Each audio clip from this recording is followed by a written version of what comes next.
Coming up next, will holiday week travel be a mess this year? A local expert weighs in as people get ready to hit the road and pack the airports. Those 8 flights are essentially full all day, every day. Plus, with hunting season here, new concerns over diseases affecting deer in Pennsylvania.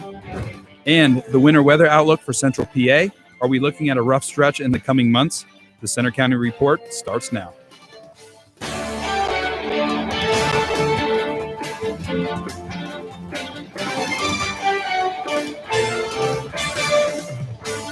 Good afternoon. I'm Grace McCarthy. And I'm Austin Boley. Thanks for joining us for the Center County Report. Our top story, 53 million Americans are ready to travel in the coming days for Thanksgiving, the highest number since the start of the pandemic. But some experts anticipate a flat-out mess. Reporter Kyle Canillo is live at the University Park Airport with more on the story. Kyle? Grace and Austin, here at the airport, it's pretty busy. It's a home football Friday and the start of a busy holiday travel week.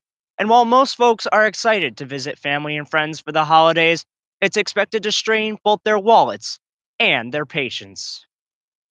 Holiday season is upon us, and travelers should brace themselves for jam-packed airports, bumper-to-bumper traffic, and a hefty price to pay. Jim Meyer is the executive director of Center County's Airport Authority.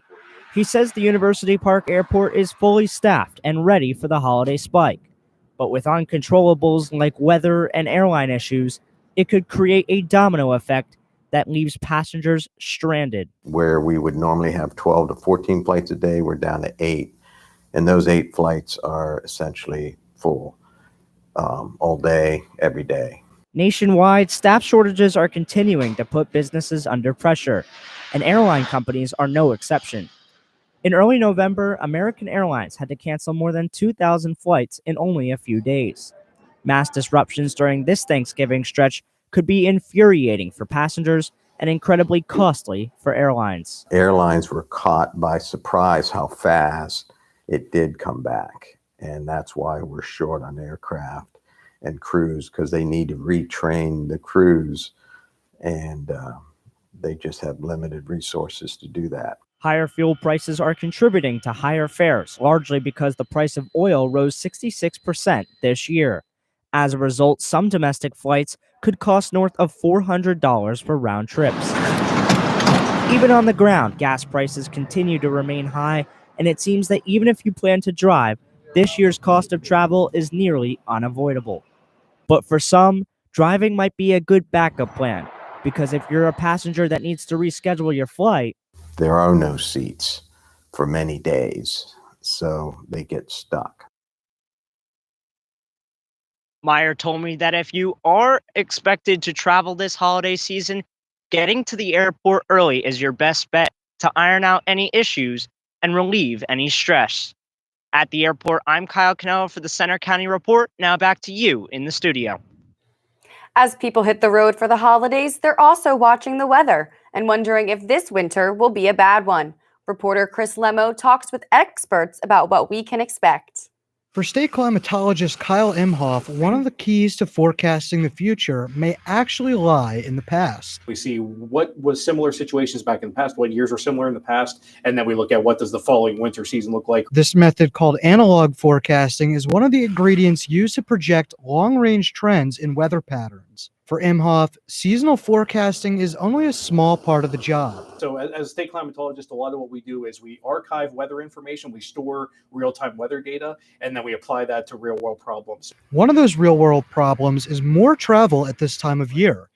AAA predicts more than 53 million people will travel over Thanksgiving and more in the December holiday season. That means higher stakes for the long-range forecast. So the biggest risk, I think, for that period from late November to late December into the early part of the new year is going to be lake effect snow. So if we get any cold shots with the lakes being relatively warm right now, I would be concerned about northern and western Pennsylvania being more susceptible to snowfall. While winter weather is just starting, PennDOT has been preparing for months. Marla Fannin is the press officer for PennDOT. She says the 9-county district that includes State College is about the size of New Jersey. Right now in Center County, we have 11,000 tons of salt on hand. As we use that material, we are looking at how much is being used per storm and then, ordering more if necessary. A delicate balance on supplies and storms, but either way, Fannin says PennDOT has multiple ways to treat the roads. I'm Chris Lemo for the Center County Report. And will we see any winter weather on Thanksgiving? We'll check the forecast with Hunter coming up.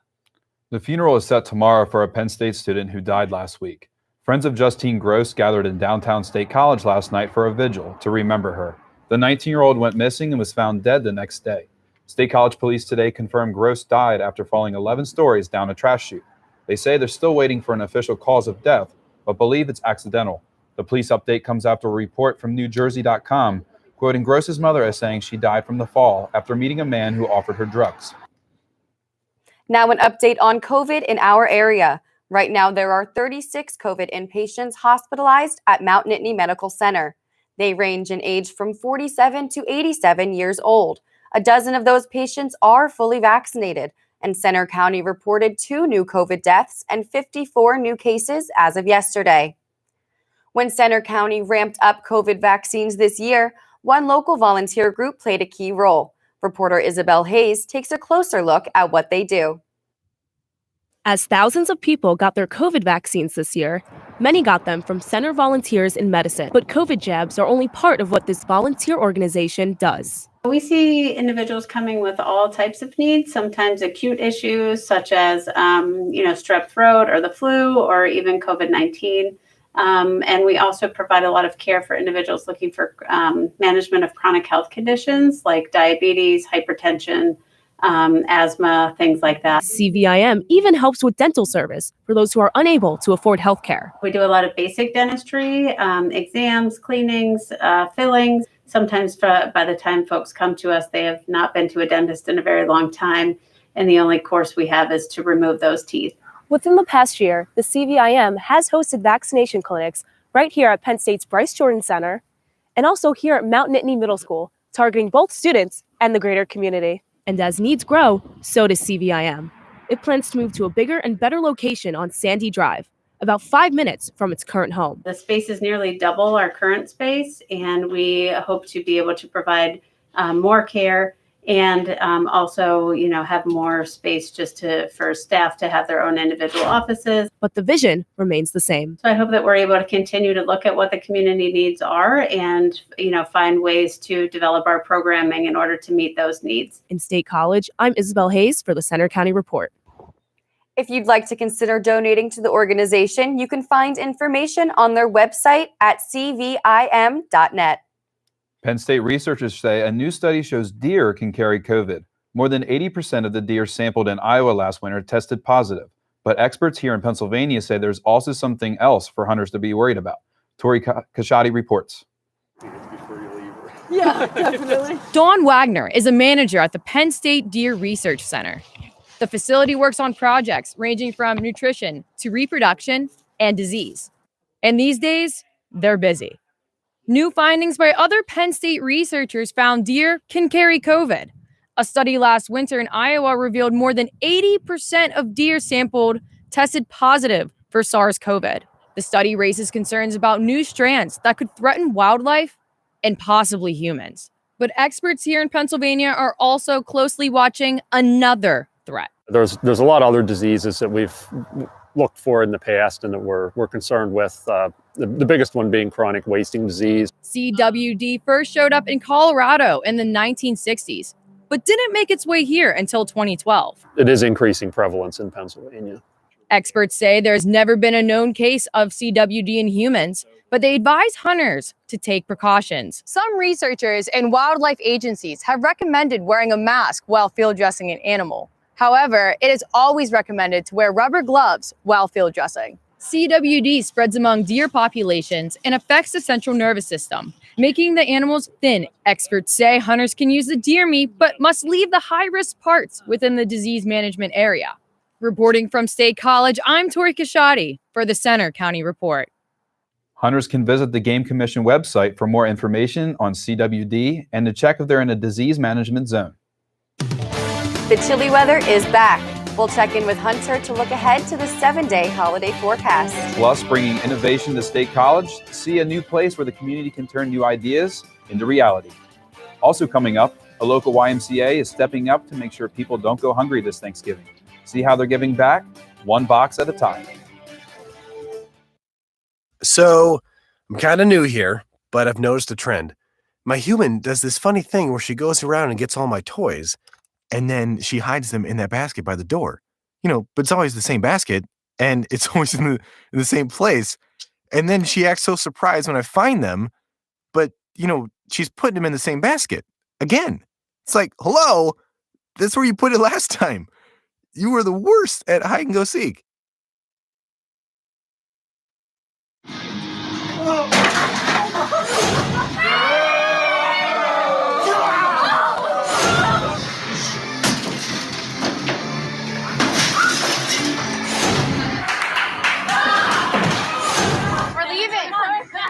Most party fouls are pretty dumb. But if you decide to drink and drive underage, you could lose your license and your freedom. Underage drinking and driving. The ultimate party foul.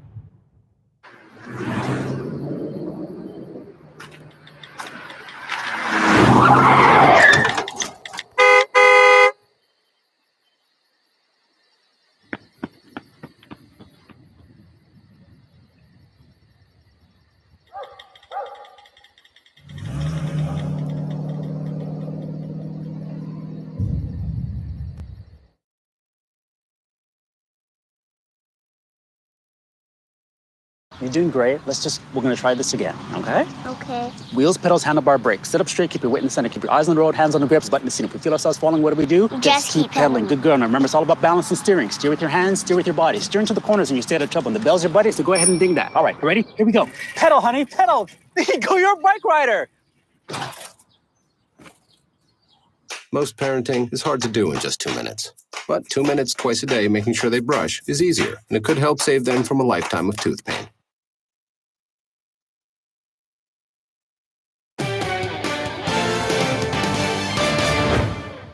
A fireworks store may be coming to State College at a former Sheetz location. Sketch plans were submitted to College Township for Jake's Fireworks, a Kansas-based chain, to take over the spot at the intersection of East College Avenue and Pike Street. This would be the first Jake's Fireworks retail store in Pennsylvania. Penn State's new innovation hub in downtown State College is now open for business. Located where the James Building used to be on South Burroughs Street, the 6th-floor complex will serve Penn State students, faculty, and the community. The building's opening is 5 years in the making and is part of a university-wide plan to help drive Pennsylvania's economy and create jobs. Invent Penn State was launched to better connect the university's entrepreneurial program with small business owners and investors. Now students can use the Innovation Hub to do that through collaborative spaces and workstations. We want to see State College and the center region be vibrant. We think we can be a major contributor to that. The Innovation Hub is not yet fully functional, but it will open up in phases. Thanksgiving can be rough for those facing food insecurity, unemployment, and other challenges. But the YMCA in Phillipsburg is helping to make sure people have plenty to eat for this upcoming holiday. Reporter Andre Magaro has the story. Several local residents packed into the Moshannon Valley Enterprise Center Thursday with one common goal: to pack boxes and feed over 400 families as a part of Thanksgiving Blessings in a Box. Part of the YMCA's anti-hunger program, which originated in 2004, Mel Curtis currently oversees its operation and says that those families currently in need rely that much more on the project. Important. I mean, we're seeing more people now than we did at the height of COVID. A lot of people are, only one income now. So, I mean, it's been a huge difference that we're seeing. Before distribution across Bellefonte, Penns Valley, State College, and Phillipsburg, volunteers must step up and make projects like this possible.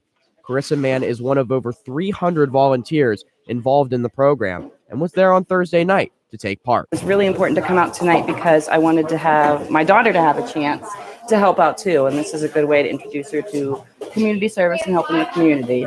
Now, this is just one of those boxes going out to the families in need, but it includes a lot of items. In this box is turkey, mac and cheese, mashed potatoes, in addition to a variety of canned goods that'll be provided as well. Other items like eggs, butter, rolls, produce, and even pumpkin pie will also make its way into the hands of those who need it most, which is the real reward for the efforts of Curtis and company. To know that we make an impact in a family's life, we make sure that a child doesn't go to bed hungry every night. That's what this is all about. Reporting in Phillipsburg, I'm Andre Magaro for the Center County Report. The meals will be distributed early next week in Bellefonte and Penns Valley on Monday and State College in Phillipsburg on Tuesday.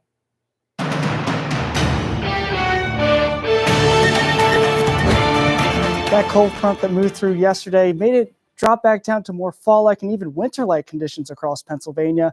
We'll see that in the temperature map in a little bit. But currently right now in State College, you're a bit chilly. 36 degrees out there right now, but notice those winds coming out of the west at 13 miles per hour. It's making it feel like 27 degrees out and about State College at this hour. Much can be said across all of central Pennsylvania here with temperatures in the mid-30s and mid-40s. Zooming out to all of Pennsylvania, you can see much of the same. Notice up in the northwestern plateau, you're just now hitting the freezing mark right now. And across the Laurel Highlands, you have yet to make it over 32 degrees. Johnstown at 29 right now. Those temperatures are anywhere from 20 to even close to 30 degrees below what they were at this time yesterday. That's all thanks to that cold front that quickly moved through Pennsylvania yesterday evening. Wind speeds across Pennsylvania sitting in the pretty breezy category here, 15 miles per hour, even upwards of 25 miles per hour down near Harrisburg. And that's making it feel like anywhere from the mid-20s, low 20s, and even down towards the teens along the Laurel Highlands, where Johnstown is being reporting 19 degrees as a wind chill. Lake effect snow machine is starting to crank across the northern tier of Pennsylvania. Zooming out to a whole regional view, you can see the cold front. This was the cold front that moved through yesterday, and that's allowed this westerly to northwesterly flow to start streaming in over the Great Lakes. Now, timing it out for you here, the lake effect will continue throughout the day today. Clouds will clear, but as we head into the overnight hours and into the day tomorrow, those clouds will stream in just in time for the Penn State Rutgers game tomorrow, kickoff at 12 p.m. But as we head into the weekend and next week, we could be dealing with another batch of rain and even some mixing rain and snow showers here in State College. We'll have to keep an eye out for that. So for today, a high of 40 degrees could be pretty chilly out there with those winds coming out of the west, gusting upwards of 30 miles an hour in some locations. Tonight, we're going to be dipping down to the mid-20s. Jackets will be needed with those winds coming out of the west at 5 to 10 miles per hour. And for the Rutgers game here, going into the low 40s.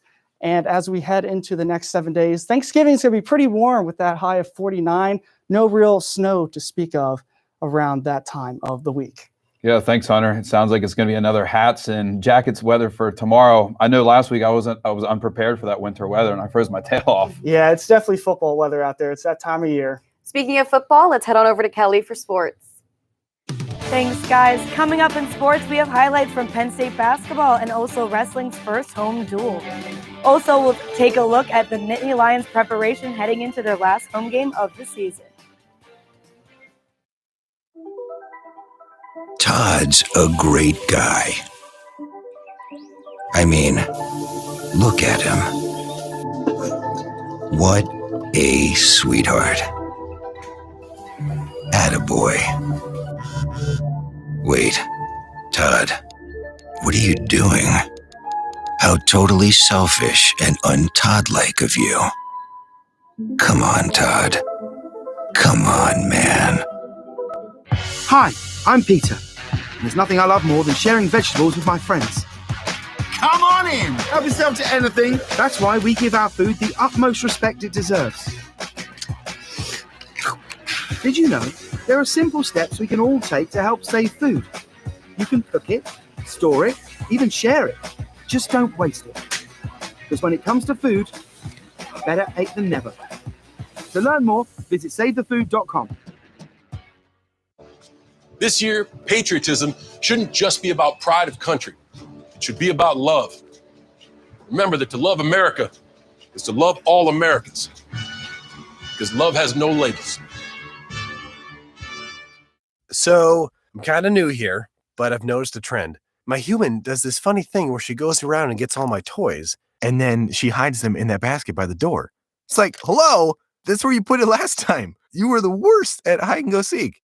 So you see, son, good manners are important. Should I go through it again? Yes. Yes, please. Yes, please. Exactly. Always say please, thank you, you're welcome, excuse me, sit up straight, hold doors open for ladies. If the door's locked, knock first, don't burp, don't swear, don't stare, don't use bad language, or talk with your mouth full, keep your elbows off the table. What table? Don't interrupt. Cover your mouth when you cough or sneeze. On the bus, give your seat up to anybody who has trouble standing. Bottom line, treat others the way you want to be treated. Got it? Got it. Good talk. Most parenting is hard to do in just 2 minutes. But 2 minutes twice a day making sure they brush is easier, and it could help save them from a lifetime of tooth pain.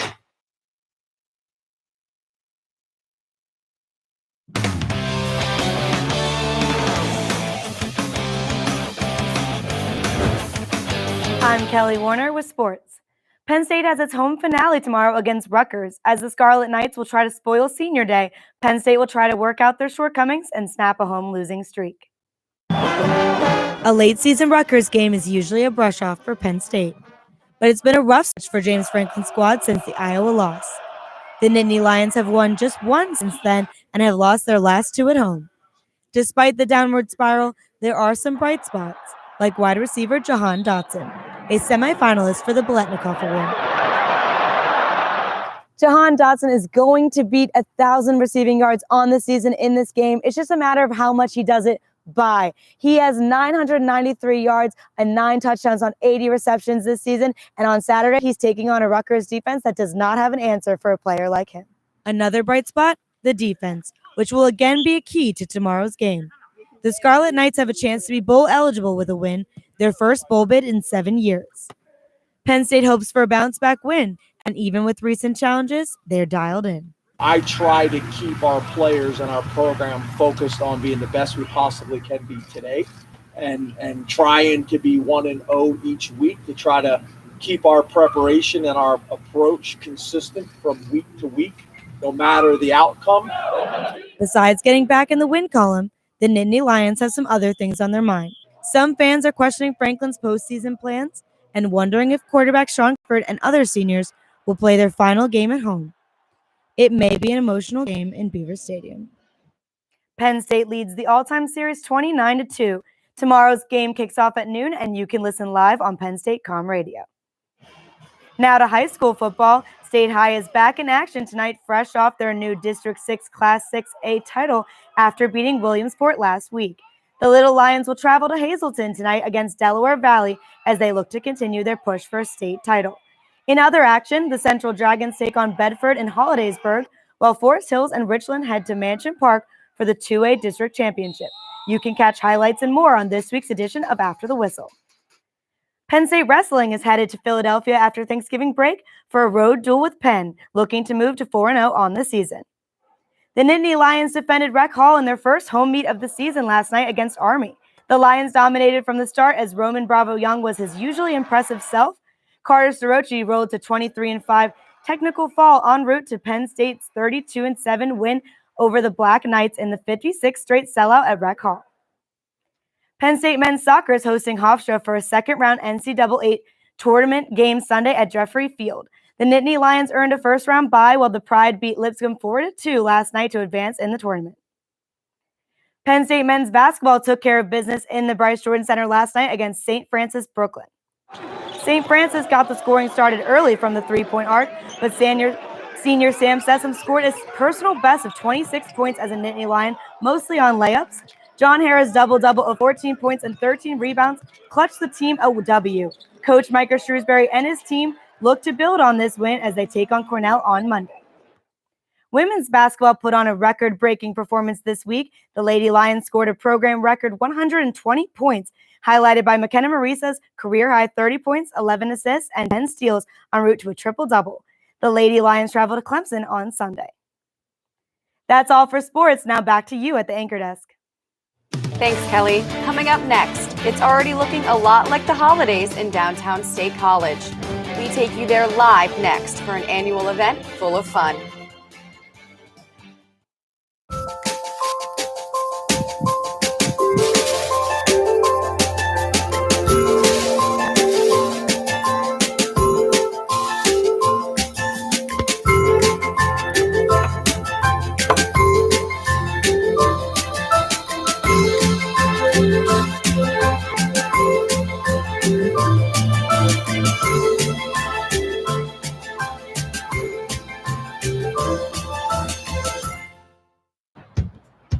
taught him how to hit a baseball,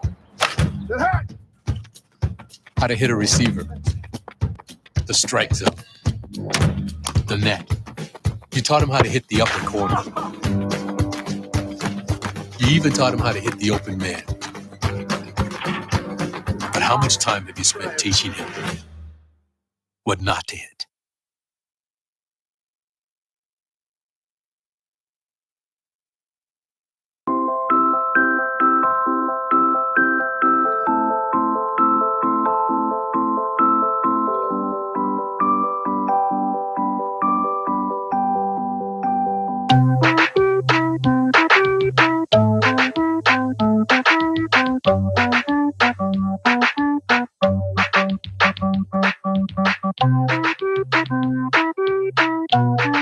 Start a story. Adopt at theshelterpetproject.org.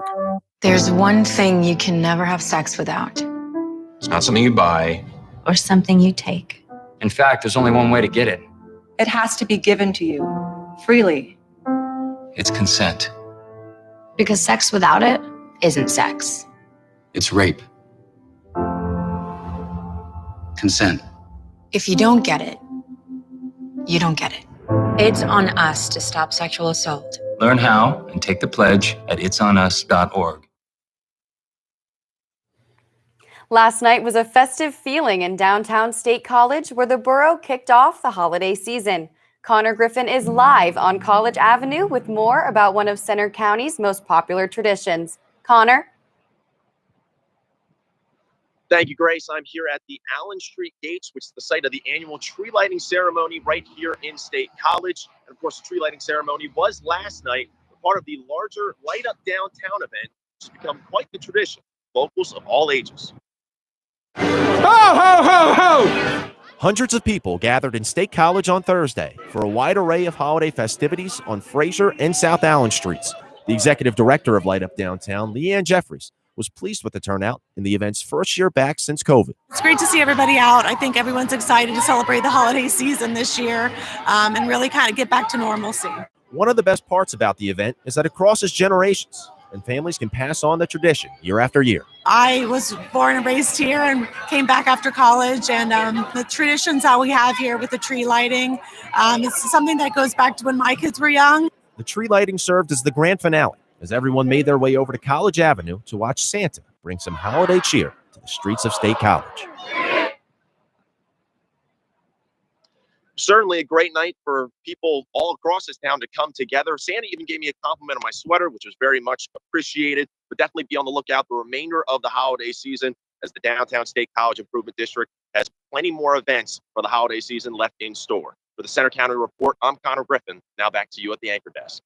Thanks, Connor. That's all for today's newscast. But you can follow us anytime for breaking news on our Center County Report Twitter. And you can see our stories on our Facebook page and our website.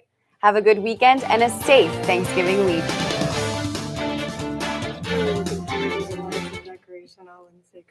I really like that Santa Claus.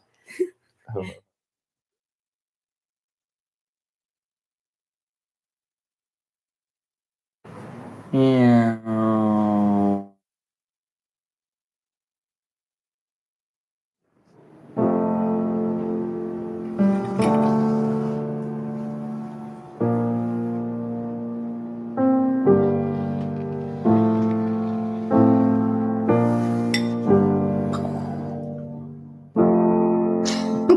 Visit aarp.org/caregiving for information on how to provide even better care for the person who wants to care of you.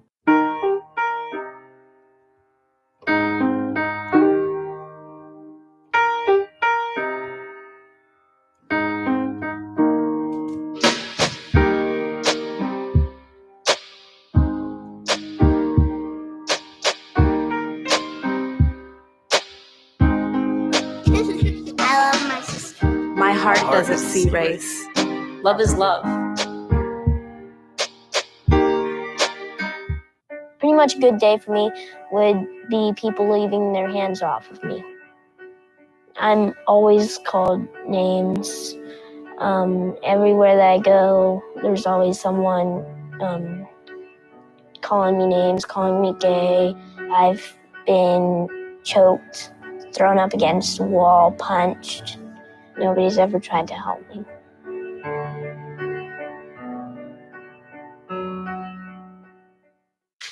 Your daughter is having trouble learning French.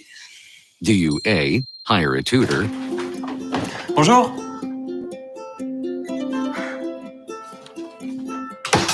B, enforce a French-only rule at home? Or C, watch some foreign films? When it comes to parenting, there are no perfect answers, but that's okay, because you don't have to be perfect to be a perfect parent. Teens in foster care will love you just the same.